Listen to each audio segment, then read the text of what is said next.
जय हिंद दोस्तों। आज हम लोग जो है वो रासायनिक बलगतकी में जो है कि अपना ये सेकेंड जो है कि हम लोग वीडियो है हमारा, इसमें हम लोग बेसिकली देखेंगे कि जो अभिक्रिया होती है उसकी जो है कि वेग स्थिरांक क्या होता है। उसके पहले हम लोगों ने वीडियो में देखा था कि अभिक्रिया का वेग क्या होता है, अभिक्रिया के वेग को प्रभावित करने वाले कारक कौन कौन से होते हैं और अभिक्रिया कैसे प्रभावित होती है। तो इसमें देखते हैं, आज हम लोग देखते हैं, हमारा सेकंड वीडियो है, इसमें हम लोग देखते हैं कि अभिक्रिया का वेग स्थिरांक क्या होता है।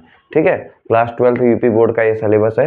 अभिक्रिया का वेग स्थिरांक क्या होता है? तो अभिक्रिया का वेग स्थिरांक क्या होता है कि जब आप अभिक्रिया का वेग समीकरण लिखते हैं तो जो अभिक्रिया का जो वेग होता है वो अभिकारकों की सांद्रताओं पर क्या करता है, निर्भर करता है। हम लोग पहले भी पढ़े थे कि अभिक्रिया का जब हम सांद्रता बढ़ाते हैं तो अभिक्रिया का वेग बढ़ जाता है, तो अभिकारकों की सांद्रताओं पर निर्भर करता है। ये समानुपाती होता है। अभिक्रिया का वेग जो होता है अभिकारकों की सांद्रताओं क्या होता है, समानुपाती होता है। तो जब समानुपाती होता है तो एक समानुपाती हटाते हैं तो हम लोग क्या करते हैं, एक नियतांक रखते हैं। जैसे ये हमारा एक अभिक्रिया हो गया तो उसका जो वेग होता है अभिकारकों की सांद्रता, जब हम लोग किसी चीज को बड़े कोष्टक में लिखते हैं तो उसकी सांद्रता व्यक्त होती है। तो ये हम लोग जो सांद्रता होता है इसके समानुपाती होता है। ये अभिक्रिया का वेग लिख दिए के डी अपन डी टी। ठीक है, तो जो के क्या होता है हमारा, के को ही हम लोग अभिक्रिया का वेग स्थिरांक कहते हैं। कभी कभी बोर्ड में क्वेश्चन ये भी आ जाता है कि अभिक्रिया का जो होता है कि हमारा ये अभिक्रिया के विशिष्ट अभिक्रिया का वेग स्थिरांक, जब यही अभिकारकों की सांद्रता एकांक हो जाती है तो जो अभिक्रिया का जो यहाँ पर एक रख दे, यहाँ पर एक रख देंगे, तो जो अभिक्रिया का वेग होगा वो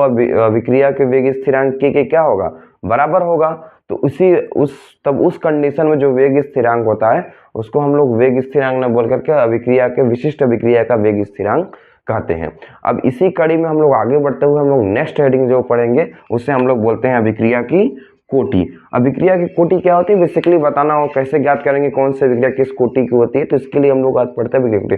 तो अभिक्रिया के वेग समीकरण में व्यक्त, ठीक है, व्यक्त अभिकारकों के सांद्रताओं के घातों के योग को अभिक्रिया की क्या बोलते हैं, हम लोग कोटि बोलते हैं। तो अभिक्रिया के वेग समीकरण में जो होता है कि अभिकारक की सांद्रताओं के जो घात होता है उन सबको जोड़ कर देंगे तो उसे हम लोग क्या बोलते हैं, अभिकारकों के सांद्रताओं के घातों का योग। ठीक है, घातों का जो योग होता है, यहाँ योग नहीं लिखे हैं, योग अभिक्रिया की क्या होती है, कोटि होती है। तो ये जो योग हो गया उसको देखिए m1 m2 आया ना घात, ये जो हम लोग वेग वो लिखते हैं वेग, तो ये जो घात होता है उसको जो मोलों की संख्या होती है उससे हम लोग क्या कर देते हैं, यहाँ उपघात पर चढ़ाते हैं। तो मोलों का जो योग होता है उससे हम लोग क्या बोलते हैं, अभिक्रिया की कोटि बोलते हैं। कोटि को हम लोग m1 प्लस m2। अब हम लोग देखते हैं कि अभिक्रिया के आणविकता क्या होती है। अभिक्रिया की आणविकता, ये छोटा सा टॉपिक होता है, अभिक्रिया की आणविकता क्या होती है। तो अभिक्रिया में भाग लेने वाले जो अणुओं की संख्या होती है, कितने अणु भाग ले रहे हैं। जैसे कोई अभिक्रिया हो रही है, इसमें ये अभिक्रिया में देखिए चीनी और पानी को जब हम लोग अभिक्रिया करा रहे हैं तो ग्लूकोज और फ्रक्टोज बन रहा है, तो इसमें कितने अणु भाग ले रहे हैं, 2। तो इसकी आणविकता कितनी हो जाएगी, 2। तो इस प्रकार से हम लोगों ने आज देखा अभिक्रिया का वेग स्थिरांक, अभिक्रिया की कोटि, अभिक्रिया की आणविकता। अब कभी कभी पेपर में क्वेश्चन आ जाता है कि अभिक्रिया की कोटि और आणविकता में अंतर लिखिए, डिफरेंस करिए। डिफरेंस बहुत आसान होता है, बस यहाँ पे लिख देना होता है कि ये अभिक्रिया क्या होती है, अभिक्रिया की जो कोटि होती है वो क्या होती है, उसके घातों का योग होती है, इसमें भाग लेने वाले अणुओं की संख्या होती है।